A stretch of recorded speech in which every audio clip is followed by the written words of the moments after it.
Hello friends, आप देख रहे हैं आपका चैनल शेयर बाजार विद आयुष। और दोस्तों, इस वीडियो में हम बात किसके बारे में करने वाले हैं? कनक पैकेजिंग आईपीओ के बारे में। दोस्तों, कल के दिन कनक पैकेजिंग आपको लिस्ट होता हुआ नजर आएगा। तो इस वीडियो में जो चर्चा होगी वो लिस्टिंग के ऊपर होगी कि कहाँ पर दोस्तों ये आईपीओ आपको कल लिस्ट होता हुआ देखने को मिल सकता है, स्ट्रैटेजी किस तरह की होती हुई नज़र आ सकती है, उसके बारे में इस वीडियो में हम चर्चा करेंगे।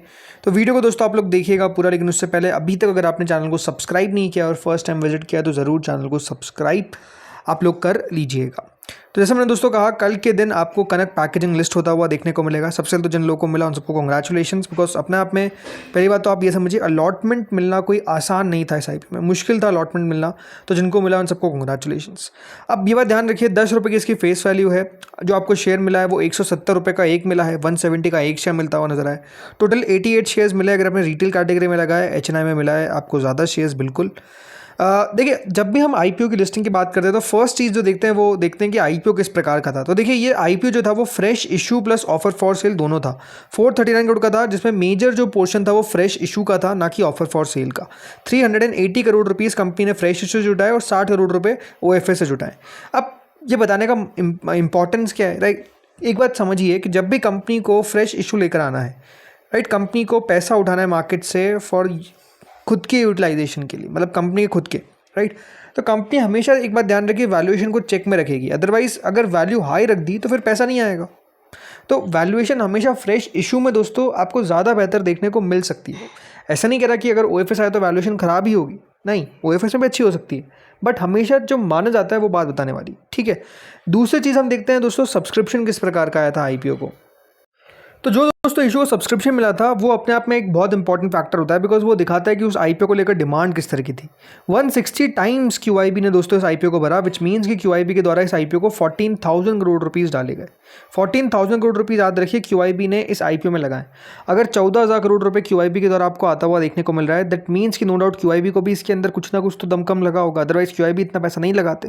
क्यूआईबी का पैसा ना आता तो हम समझ जाते कि हाँ, क्यूआईबी डेफिनेटली इंटरेस्टेड नहीं दिख रहे, बट ऐसा भी नहीं था। तो ये पॉइंट तो जो है वो कंपनी क्लिक कर लेती है। देन इसके बाद एचएनआई कैटेगरी देख लीजिए, रिटेल देख लीजिए, इवन एम्प्लॉयज़ देख लीजिए, टोटल मिलाकर ये आईपीओ 87 टाइम्स भरा, कंपनी को 26,870 करोड़ रुपए मिलते हुए नजर आए। यानी जो ओवरऑल सब्सक्रिप्शन वाला पॉइंट है वो अपने आप में दिखाता है कि हाँ, इशू को डिमांड जो मिली है वो दिखाता है कि हाँ, ये कंपनी के अंदर कुछ तो बात होगी, इसलिए पैसा आया। तीसरी चीज़ देखिए जो हमारे लिए बहुत इंपॉर्टेंट होती है वो ये है कि क्या कंपनी सही में वैल्यूएशंस अपने आप में बहुत एक्सट्रीम लेकर आ गई, इसलिए क्या नेगेटिव भी लिस्टिंग हो सकती है, तो वो भी हम चर्चा कर लेते हैं। तो ये बात देखिए दोस्तों, कंपनी जो अपना आईपीओ लेकर आई है वो 18.33 की प्राइस टू अर्निंग पर लेकर आई है, ठीक है। अब यहाँ पर जो इसके पीयर्स बताए गए हैं, इसमें देखिए टाइम टेक्नोप्लास्ट है जो लगभग 17-18 की पी पे ट्रेड करता है। टीसीपीएल पैकेजिंग है जो 28 की पी पे ट्रेड करती है। मोल्टेक पैकेजिंग है जो लगभग 31 की पी पे ट्रेड करती है। तो कंपनीज़ को अगर आप नोटिस करेंगे तो नो डाउट दोस्तों जो रेंज है वो रेंज है कि कोई कंपनी जो है सबसे लोएस्ट 17 पे ट्रेड करती हुई देखने को मिल रही है, और यहाँ पर सबसे हाईएस्ट मतलब जो सबसे ज़्यादा पी है वो 31 के आसपास, यानी 17 to 31 की रेंज है। कंपनी खुद 218 पे अपना आईपीओ लेकर आ रही है। तो अगर आप वैल्यूएशन को देखेंगे तो आपको साफ नज़र आएगा कि ऐसा नहीं कि कंपनी की वैल्यूएशन कोई बहुत ज़्यादा महंगी है, मतलब क्या आईपीओ जो बहुत आपको महंगा आता हुआ देखने को मिल रहा है। तो वो पॉइंट भी क्लियर होता है कि ऐसा नहीं कि आईपीओ का वैल्यूएशन कंपनी ने महंगा रखा है, ये भी ऐसा नहीं दिखता है। सो अब सवाल आता है कि क्या आईपीओ में पैसा बन पाएगा। देखिए, क्लियरली बात है, मुझे जो लगता है कि जिस तरीके से सब्सक्रिप्शन हमको आता हुआ देखने को मिला है, जिस तरीके से आईपीओ का वैल्यूएशन रखा गया है, जिस तरीके से इस आईपीओ को लेकर डिमांड क्लियरली थी, राइट, वो सब अपने आप में पॉजिटिव था। तो पहली बात तो आई डोंट फील कि दोस्तों ये नीचे यानी लॉस में खुलता हुआ देखने को मिलेगा। There is very less chances कि दोस्तों ये नीचे आपको ओपन होता हुआ देखने को मिलेगा। इसकी पॉसिबिलिटी जो है मुझे क्लियरली काफ़ी कम लगती है। लेकिन कितना ऊपर तक जा सकता है, देखिए ये वो कंपनी नहीं है जो आपको 50-60% का लिस्टिंग गेन देकर जाएगी, या फिर 50-60% आप एक्सपेक्ट कर रहे हैं कि मुझे बन जाए, ऐसा भी नहीं होने वाला है, राइट। इस कंपनी की वैल्यूएशन जो है वो दोस्तों 18 की है। अगर ये 10% भी ऊपर खुलता है तो राइट, तो आपको 20 तक इसकी वैल्यूएशन जो है वो जाती हुई देखने को मिल सकती है। बट बात क्या है कि आप समझिए कि जो कंपनी है उसकी ग्रोथ ठीक ठाक आती हुई देखने को मिल रही है, राइट। अगर इसको हम FY27 के हिसाब से भी वैल्यूएशन देने की कोशिश करेंगे तो 20 टाइम्स के आसपास जो वैल्यू है वो कम से कम यहाँ से आप कह सकते हैं कि 220-230 तक जाती हुई दिख सकती है। लेकिन वो फ्यूचर में FY27 की एस्टिमेटेड हम बात कर रहे हैं। सो मेरे हिसाब से जो अभी करंट ग्रे मार्केट चल रही है उस हिसाब से अगर देखें तो देखिए 12 रुपये यहाँ पर जीएमपी जो है वो बेसिकली शो कर रही है, मतलब 12 रुपये अभी करंट ग्रे मार्केट आपको देखने को मिल रही है। और ग्रे मार्केट में भी फ्लक्चुएशन बहुत आए। जिस दिन दोस्तों ये आईपीओ ओपन हुआ था उस दिन 26 रुपये जीएमपी थी, 28 गई, फिर वापस 26.5 आई, 30 को भी क्रॉस कर दिया था। बट उसके बाद से लगातार आपको एक गिरावट देखने को मिली है। और जीएमपी ने दोस्तों किया क्या है कि जहाँ पर ये ओपन हुई थी, राइट, क्लियरली करेंटली वहाँ पर ही हमको आती हुई दिख रही है। यानी 12 रुपये पे दोस्तों जीएमपी जो है वो घूम फिर के हमको आती हुई दिख गई। तो एक समय पे जो हाई बनाया ग्रे मार्केट ने वो लगभग दोस्तों 15-16% के आसपास का बनाया। आज जीएमपी है जो लगभग 7-8% के आसपास है, विच मीन्स कि लगभग ये 1000 रुपये के आसपास का मुनाफा दिखा रही है। जो इसका प्राइस बैंड है उसके सामने आप सोचिए 170 का प्राइस बैंड है और 182 के आसपास ये लिस्ट होने का अनुमान बता रहा है। अब मेरा एक्सपेक्टेशन क्या है? मेरा एक्सपेक्टेशन दोस्तों ये है कि ये कल आपको लिस्ट होता हुआ देखने को मिलेगा बिटवीन 185 टू 190। मेरे हिसाब से देखिए इसी के बीच में लिस्ट होगा।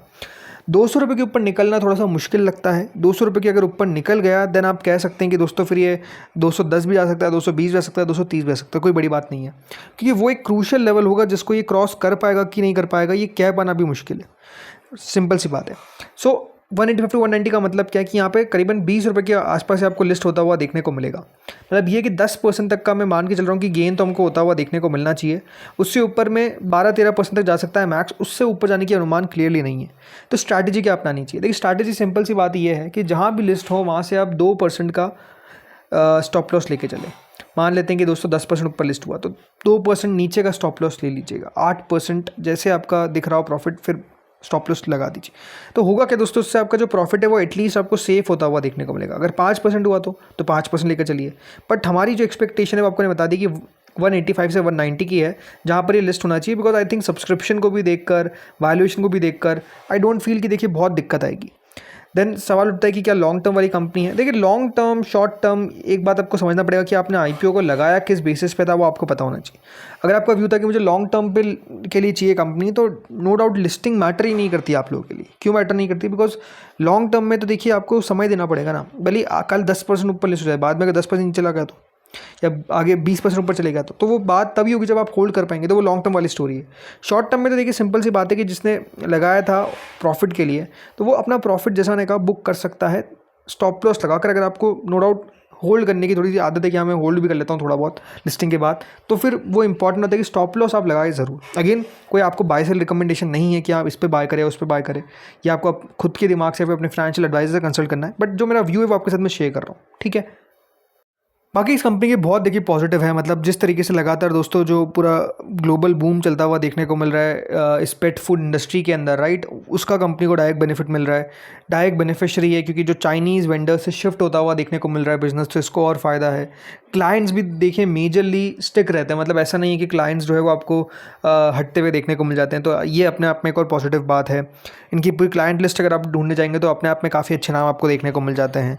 कस्टमर्स के साथ अच्छे रिलेशनशिप है। इसके अलावा ऐसा भी नहीं है कि देखिए बहुत आसानी से इस पूरे बिज़नेस के अंदर कोई आ सके। मतलब अगर कोई एक बार दोस्तों इस बिज़नेस में आ गया तो वो रहता भी है। और दूसरी बात क्या है कि जो नया बिज़नेस में आना चाहता है उसके लिए इतना आसान नहीं है। बहुत मुश्किल से दोस्तों उसको एंट्री मिल पाती है। बिकॉज यहाँ पर आपको बहुत सारी चीज़ों को क्वालिफाई करना पड़ता है, क्राइटेरिया होता है, देन जाकर आप यहाँ पर एंट्री कर सकते हैं।